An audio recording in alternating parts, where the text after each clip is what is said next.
গ্যাংগুলোর জন্য। এক সময় পুরো দেশে আধিপত্য বিস্তার করা এই গ্যাংগুলো 2022-এর মার্চ থেকে নাটকীয় অভিযানের মুখোমুখি হয়। প্রেসিডেন্ট নাইব বুকেলের প্রশাসনের অধীনে মাত্র 16 মাসে 70,000-এরও বেশি মানুষকে গ্রেপ্তার করা হয়, যা দেশের প্রাপ্তবয়স্ক জনসংখ্যার প্রায় 2%। শিকড়ে বাঁধা হাজার হাজার গ্যাং সদস্যকে রাতের আধারে কড়া নিরাপত্তার বলয়ে বাসে করে সিকটে নেওয়া হলো। মাথা নিচু করে একজনের পিছনে অন্যজন বসায় তাদেরকে একটি জটলার মতো দেখাচ্ছিল। চারপাশে অস্ত্রধারী পাহারাদার থাকায় কেউ আদেশ অমান্য করার সাহস করেনি।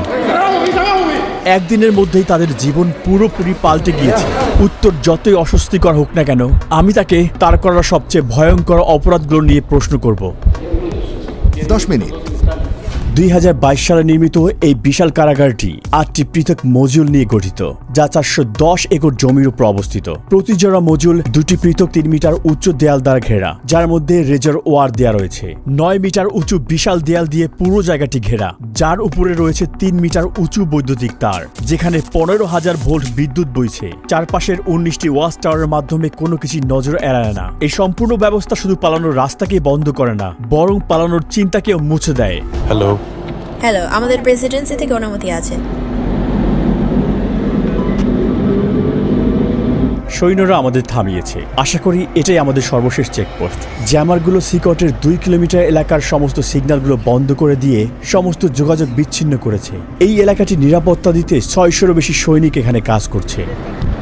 আমরা ভিতরে প্রবেশ করার আগে সমস্ত জিনিসপত্র এখানে রেখে যাব। কেবল ক্যামেরা এবং মাইক্রোফোন নিয়ে ভিতরে প্রবেশ করব। আস্তে আস্তে এগিয়ে যান, ক্যামেরার দিকে তাকান। Body scanner.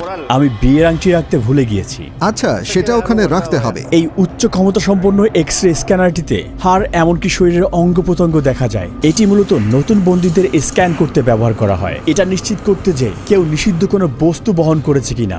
তারা জিনিসগুলো গিলে ফেলত অথবা পথ বা পথে করে নিয়ে আসার চেষ্টা করত। Micro SD memory card, microchip, এবং শুধু এগুলোই নয়, এমনকি ফোনের চার্জারও। আরও একবার পুরো শরীর তল্লাশি করা হলো। আপনারা জুতা খুলুন। এমনকি তারা মোজার ভিতরেও তল্লাশি করলো। সিকিউরিটি চেক পার করতে আমাদের 1 ঘন্টা সময় লেগেছে। 1 মাসের টানা আবেদনের পর আমরা এখানে আমন্ত্রণ পেয়েছি। গার্ডরা মাস্ক পরে, কারণ তারা এখানে খুবই ঝুঁকিপূর্ণ কাজ করছে। আর যদি তাদেরকে চিনে ফেলে তাহলে শহরে ভ্রমণ করা ঝুঁকিপূর্ণ হয়ে পড়বে, কারণ এই গ্যাংগুলোর অনেক বেশি পরিচিত লিঙ্ক রয়েছে, তাই তারা পরিচয় গোপন রাখে। আপনি কেন মাস্ক পরছেন না? আমাকে তাদের সাথে চোখে চোখ রেখে মুখোমুখি কথা বলতে হয়। তারা